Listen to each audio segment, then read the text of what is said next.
हे आत्मन, सप्रेम जय जीव।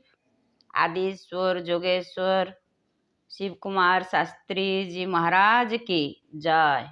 अखिल भूमंडलीय सर्वशिरोमणि मुनि समाज की जय। ज्ञान शक्ति समारूढ़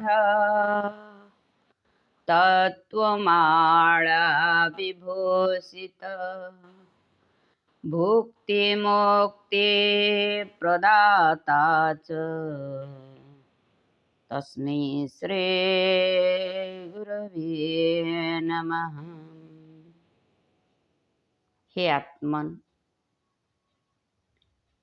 ଯେଉଁ ଗୁରୁ ଆମକୁ ଭୋଗ ଆଉ ମୋକ୍ଷର ଦୁଇ ପଥ ଦର୍ଶାଇଥାନ୍ତି, ସେହିଭଳି ତତ୍ତ୍ୱଦର୍ଶୀ ଗୁରୁଙ୍କୁ ସପ୍ରେମ ଜୟଜୀବ ଜଣାଇ ଆରମ୍ଭ କରିବା ଆଜିର ସତ୍ସଙ୍ଗ। ଆଜି ଏକ ନିଆରା ସତ୍ସଙ୍ଗ। ଆଜି ସଦ୍ଗୁରୁଦେବ ଶିବକୁମାର ଶାସ୍ତ୍ରୀଜୀ ମହାରାଜଙ୍କର 64ତମ ଜୟନ୍ତୀ। ସେଇଥି ଯୋଗୁଁ ଏହି ସତ୍ସଙ୍ଗଟି ଉତ୍ସର୍ଗୀକୃତ। ଆମେ ଏମିତି ସଦ୍ଗୁରୁ ପାଇଛନ୍ତି ଯାହା ଫଳରେ ଆମେ ଏ ସଂସାରକୁ ଆସି ଜୀବନ ଥାଉ ମୁକ୍ତ ହେବା ପାଇଁ ପ୍ରଯତ୍ନ କରୁଛେ।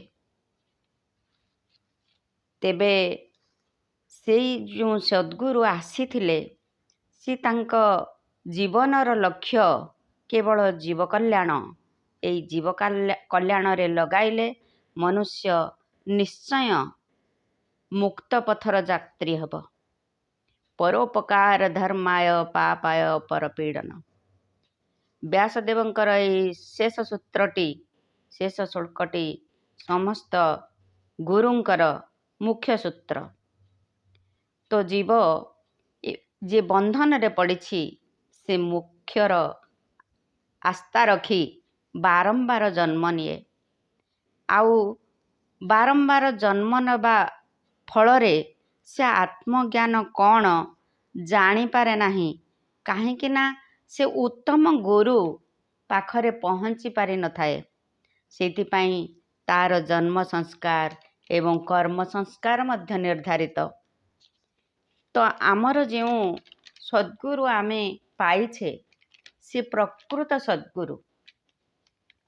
ଆମେ ଯଦି ଆଜିକୁ 64 ବର୍ଷ ତଳେ ଯିବା, ତେବେ ଦେଖିବା ଯେ ପ୍ରକୃତରେ ତାଙ୍କର ଯେଉଁ ଦର୍ଶନ,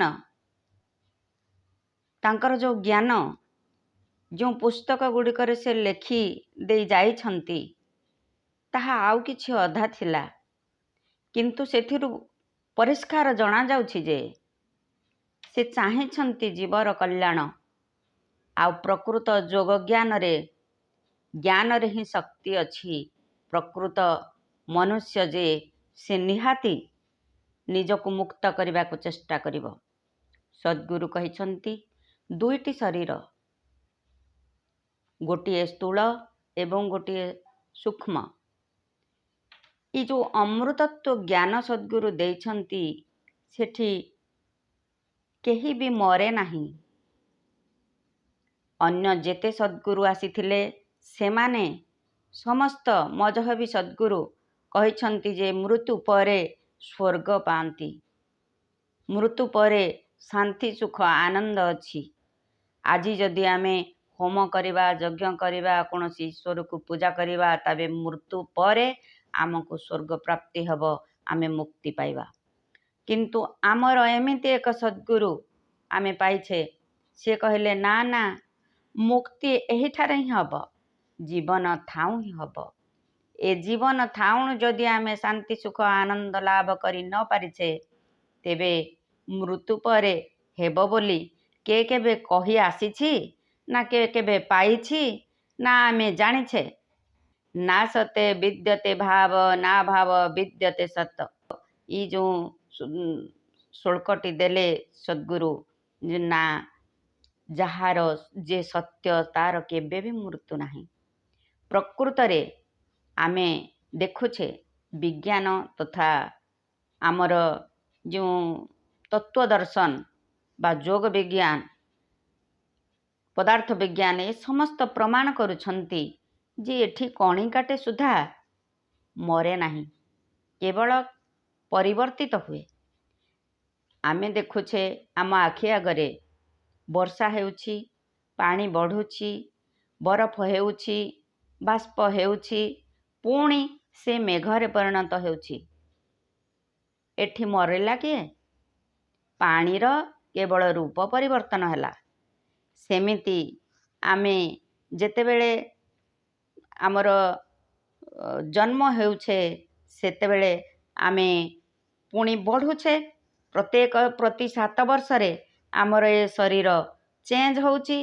आमे पुणी युवक हेउछे, पुणी प्रौढ़ावस्था प्राप्त करुछे, पुणी आमर ए शरीर स्थूल शरीर त्याग करबाकू पड़ुछि। ए संस्कार ये जो दर्शन आमको संस्कार वशत आसी थाए।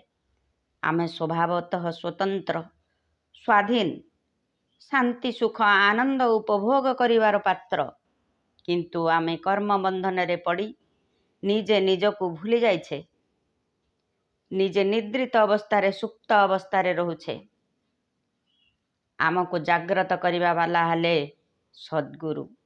जदि अल्प किछि पुण्य कर्म थाए तेबे आत्मदर्शी सद्गुरु प्राप्त होइथांती। जाग्रत स्वप्न सुसुप्ति तुर्य ए 4टी अवस्थारे मनुष्य निजको जानी पारे। एइथिपाई योग विज्ञान दरकार। योग माध्यम रे आज मुनि समाज अष्टांग योग माध्यम देई निजको सुख शांति आनंद रे बंचाइबा शिखिछि। निजे जाग्रत होई बंची पारिले सिना जाग्रत होई मरी पारिबा। नैन छिन्दन्ति शस्त्राणि नैन दहति पावका न चैन क्लेदन्ति आप न शोषयति मारुत। एई आत्मशक्ति एमिति प्रकार शक्ति, एई शक्ति ना शस्त्र ना अस्त्र केउथिरे बा छिड़े नाही, अग्नि रे पड़े नाही, पवन उड़ाई नहीं पारे नाही, जल बुड़ाई पारे नाही। वेद वेदांत उपनिषद मुनि ऋषि कर प्रमाण जे ए अजर अमर अविनाशी आत्मा ये ब्रह्म अयम आत्मा ब्रह्म ब्रूहि धातुर निष्पन्न बृहत ब्रह्म शब्द आसीछि। तेबे ये आत्मतत्व ही अमृतत्व। एही ज्ञान द्वारा आमे जबे योग करुछे आमको ज्ञान रे ही मुक्ति मिली पारिबो। आमे देखुछे गोटे छोट सेफ्टी पिन ठू आरंभ करी बड़ बड़ उड़ाजहाज बुड़ा जहाज एमिति कि आमे बहुत भूतले विभिन्न प्रकार खनिज द्रव्यर उपस्थिति अच्छी बोली आमे जंत्र साहाय्य माप करि पारुछे। ताहा ए मनुष्य ही करे, ए आत्म थिबा मनुष्य ही करे। ए शरीरधारी मनुष्य ही समस्त आत्मज्ञान अधिकारी, किंतु से निजे निजको भूली जाइथिबारु से केबे भी जानी पारे ना तार एते बड़ कार्य ए संसार रे चलीछि बोली। जे आमर सद्गुरु कहउछंती दुईटी शक्ति आमे पाइछे। गोटे होची दृक् शक्ति, अन्यटी होची दर्शन शक्ति। दृक् दर्शन शक्ति योरात्म तेवा अस्मिता। दृक् शक्ति जे कि आमर आत्मशक्ति, दर्शन शक्ति से हेउछि दृश्य शक्ति। आत्मा द्रष्टा स्रष्टा अनुमंता भर्ता भोक्ता साखी, किंतु संसारर दृश्य आउ ए शरीर ए दुईटी परिवर्तनशील। आमर 4टी अजर अमर आउ अविनाशी स्थिति अछि। शरीर आउ संसार ए प्रवहमान सूत्र रे परिवर्तनशील। सेमिति आमर मन ଏ ଅମର, ଆମର ଆତ୍ମା ଅମର, ଆମର ପ୍ରାଣ ମଧ୍ୟ ଅମୃତତ୍ୱ। ତେବେ ମୃତ୍ୟୁ କାହାର?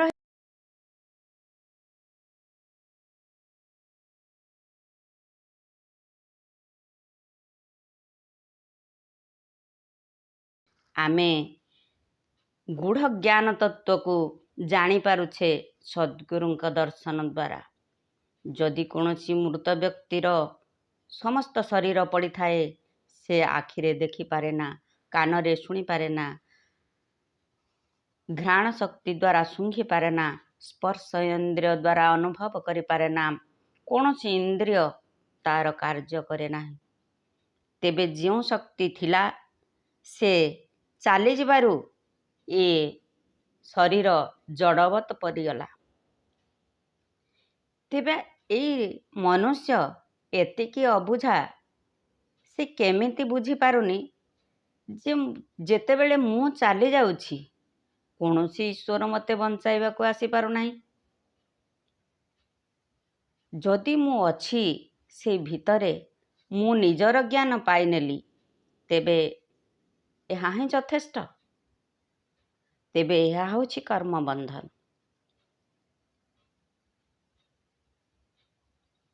ପୂର୍ବ ପ୍ରାରବ୍ଧ କର୍ମ ଫଳେ ମନୁଷ୍ୟ ଜନ୍ମ ମୋହିତଳେ, ସୃଷ୍ଟି ପାଳନ ସଂହାରଣ ଏ ସର୍ବ ଆତ୍ମାର ଅଭିୟାନ। ଏ ସୃଷ୍ଟି ସ୍ଥିତି ଆଉ ବିଲୟର କାରଣ ହେଉଛନ୍ତି ଆତ୍ମା। ଏହାକୁ ଛାଡ଼ିଦେଲେ ଅନ୍ୟ ଦ୍ୱିତୀୟ ବସ୍ତୁ କିଛି ନାହିଁ। ତେବେ ଆମେ କାହାକୁ ପୂଜା କରୁଛେ? ଆମେ କାହିଁକି ମନ୍ଦିର ଯାଉଛେ? ଆମେ କାହିଁକି ମୂର୍ତ୍ତି ତିଆରି କରୁଛେ? ଆମେ କାହିଁକି ଧୂପ ଦୀପ ଚନ୍ଦନ ଦେଉଛେ? ଏହା ନିଜକୁ ନିଜେ ପଚାରିବା।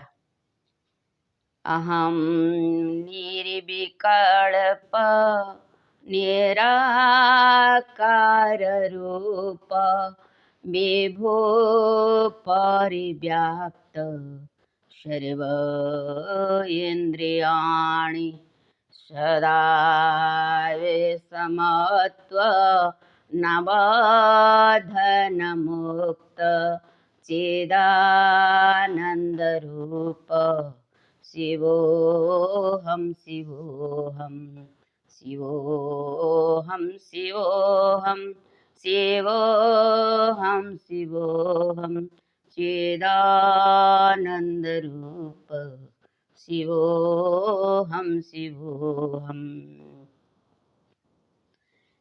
ତେବେ ଆମେ ଆମ ଏମିତି ସଦ୍ଗୁରୁ ପାଇଛେ ଯାହାକି ଆମର ଏଇ ଯେଉଁ ଜୀବନଚର୍ଯ୍ୟାରେ ସମସ୍ତ ଶାସ୍ତ୍ର ତାଙ୍କର ଆମର କାର୍ଯ୍ୟରେ ଆସୁଛି। ଆମର ଜୀବନ ଭିତରେ ଆମେ ମୁକ୍ତି ମଧ୍ୟ ପାଉଛେ। ଆମେ ଚତୁଷ୍ପଦ ଯାତ୍ରା ମଧ୍ୟ କରିପାରୁଛେ। ଆମେ ଗୃହସ୍ଥ ହୋଇ ଯୋଗୀ ମଧ୍ୟ ହୋଇପାରିଛେ। ଆମେ ସମସ୍ତ ସୁଖ ଶାନ୍ତି ଆନନ୍ଦର ସ୍ୱାଦ ଚାଖି ପାରୁଛେ। ତେବେ ଏମିତି ପ୍ରକୃତ ସଦ୍ଗୁରୁକୁ ପାଇ ଆମେ ଧନ୍ୟ ହୋଇଛେ। ତାଙ୍କର ଏ ଜ୍ଞାନକୁ ଆମେ ପ୍ରଚାର ପ୍ରସାର କରି ତାଙ୍କର ଇଚ୍ଛାକୁ ଆମେ ଫଳୀଭୂତ କରିବା। ତେବେ ଆସନ୍ତୁ ଆମେ ସତ୍ସଙ୍ଗ ସ୍ୱାଧ୍ୟାୟ ଏବଂ ସାଧନ ବଳରେ ନିଜେ ନିଜକୁ ଜାଣିପାରି ଜୀବନ ମୁକ୍ତିର ବାଟ ସଦ୍ଗୁରୁ ଦର୍ଶାଇଥିବା ଅନୁସାରେ ଆମେ ଚାଲି ପ୍ରଚାର ପ୍ରସାରରେ ନିଜେ ତାଙ୍କର ଜ୍ଞାନକୁ ଉଜ୍ଜୀବିତ କରି ରଖିବା। ଜୀବର ଯେ ଜୀବଟେ ଦେହର ଆଧାର, ଇଦଂ ସାକ୍ଷୀଭୂତ ଆତ୍ମା ଉପାସନା କର। ଜୀବର ଯେ ଜୀବଟେ ଦେହର ଆଧାର, ଇଦଂ ସାକ୍ଷୀଭୂତ ଆତ୍ମା ଉପାସନା କର। ତେବେ ହେଲେ ପରମ ପଦକୁ ପାଇ ହେଳେ ତେବେ ହେଲେ ପରମ ପଦକୁ ପାଇ हेळे। सप्रेम जय जीव जय जीव जय जीव।